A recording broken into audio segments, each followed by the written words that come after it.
প্রিয় প্রবাসী ভাইয়েরা শুনেন, বিদেশে পা রাখার পর পরিচয় হবে হাজারো মানুষের সাথে, কিন্তু গুটি কয়েক মানুষকে একদমই ভোলা উচিত নয়।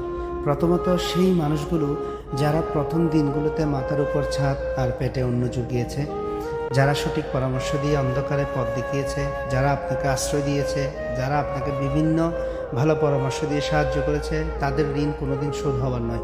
তারা আপনার কাছে আপনার পিতৃ বা বড় ভাই সমতুল্য। দ্বিতীয়ত, আরেকজনকে তো ভুলেও ভোলা যাবে না, সে হলো সেই কুখ্যাত দালাল যে আপনাকে সুন্দর স্বপ্নের রঙিন বেলুন দেখিয়ে পকেট হালকা করেছে। এখন ইকামা শেষ হওয়ার আগেই কফিলের কানে মন্ত্র দিয়ে হুরুপ দিয়ে দিব বা ইসির দিয়ে দিব, যেন আপনার গলার রশি তার হাতে।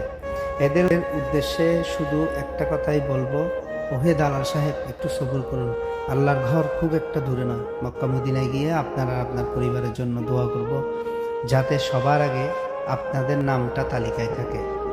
তবে সাবধান, সেটা কিন্তু পুরস্কারের জন্য নয়, আপনার কৃতকর্মের হিসাবের জন্য।